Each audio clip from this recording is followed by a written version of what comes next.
ಈಗ ದೇಶದ ವಿವಿಧ ರಾಜ್ಯಗಳ ಇಂಟ್ರೆಸ್ಟಿಂಗ್ ಸುದ್ದಿ ನೋಡೋಣ ನೇಷನ್ ಟಾಪ್ 9 ನಲ್ಲಿ.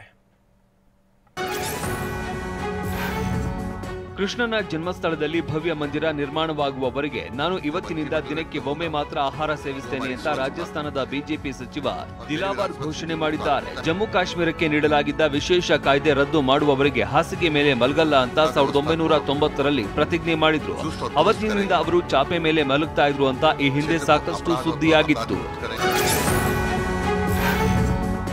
ರಾಮಲಲ್ಲಾ ಪ್ರಾಣ ಪ್ರತಿಷ್ಠಾಪನೆಯ ಅಭಿಜಿತ್ ಮುಹೂರ್ತದಲ್ಲೇ ಮಹಿಳೆಯೊಬ್ಬರು ಹೆರಿಗೆ ಮಾಡಿಸಿಕೊಂಡಿದ್ದಾರೆ. ಮಹಾರಾಷ್ಟ್ರದ ಥಾಣೆಯಲ್ಲಿ ಈ ಘಟನೆ ನಡೆದಿದೆ. ಐವಿಎಫ್ ಮೂಲಕ ಮಗು ಪಡೀತಾ ಇರುವ ಮಹಿಳೆಗೆ ಜನವರಿ 23ರಂದು ಡೇಟ್ ನೀಡಲಾಗಿತ್ತು. ಆದರೆ ಜನವರಿ 22ರಂದೇ ರಾಮನಿಗೆ ಪ್ರಾಣ ಪ್ರತಿಷ್ಠಾಪನೆ ಸಮಯದಲ್ಲೇ ಇಚ್ಛೆ ಪಟ್ಟು ಮಹಿಳೆ ಹೆರಿಗೆಯನ್ನ ಮಾಡಿಸಿಕೊಂಡಿದ್ದಾಳೆ. ಗುಜರಾತ್ನ ವಜ್ರದ ವ್ಯಾಪಾರಿಯೊಬ್ಬರು ಅಯೋಧ್ಯೆಯ ಬಾಲರಾಮನಿಗೆ 11 ಕೋಟಿ ರೂಪಾಯಿ ಮೌಲ್ಯದ ವಜ್ರದ ಕಿರೀಟ ಸಮರ್ಪಿಸಿದ್ದಾರೆ. ರಾಮ ಮಂದಿರದಲ್ಲಿ ಪ್ರತಿಷ್ಠಾಪಿಸಲಾಗಿರುವ ಬಾಲರಾಮನ ವಿಗ್ರಹ ಶಿರಕ್ಕಾಗಿ ನಿರ್ಮಿಸಲಾಗಿರುವ ಈ ವಿಶೇಷ ವಜ್ರದ ಕಿರೀಟವನ್ನ ಕಾಣಿಕೆ ನೀಡಿದ್ದಾರೆ. ಅಯೋಧ್ಯೆಯಲ್ಲಿ ವಿರಾಟ್ ಕೊಹ್ಲಿಯನ್ನ ಅಭಿಮಾನಿಗಳು ಸುತ್ತುವರಿದು ಸೆಲ್ಫಿಗೆ ಮುಗಿಬಿದ್ದಂತ ವಿಡಿಯೋ ಸಾಮಾಜಿಕ ಜಾಲತಾಣದಲ್ಲಿ ವೈರಲ್ ಆಗಿದೆ.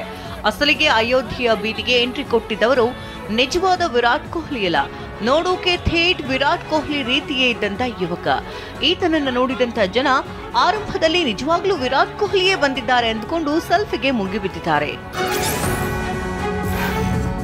ಶಿವಸೇನೆಯ ಉದ್ಧವ್ ಠಾಕ್ರೆ ಬಣದ ಅರ್ಜಿಯ ಮೇರೆಗೆ supreme court Maharashtra CM Eknath Shinde ಮತ್ತು ಅವರ 37 ಬೆಂಬಲಿತ ಶಾಸಕರಿಗೆ ನೋಟಿಸ್ ಜಾರಿ ಮಾಡಿದೆ. 2 ವಾರಗಳಲ್ಲಿ ಉತ್ತರ ನೀಡುವಂತೆ ಸೂಚಿಸಿದೆ. ಜನವರಿ 10ರಂದು ನೀಡಿದ್ದ ನಿರ್ಧಾರದಲ್ಲಿ ಸಿಎಂ ಶಿಂದೆ ಬೆಂಬಲಿಗ ಶಾಸಕರನ್ನ ಅನರ್ಹಗೊಳಿಸಲು ಸ್ಪೀಕರ್ ನಿರಾಕರಿಸಿದ್ರು. ಅಲ್ಲದೆ ಶಿಂದೆ ಬಣವನ್ನ ನಿಜವಾದ ಶಿವಸೇನೆ ಅಂತ ಪರಿಗಣಿಸಲಾಗಿದೆ ಎಂದಿದ್ರು.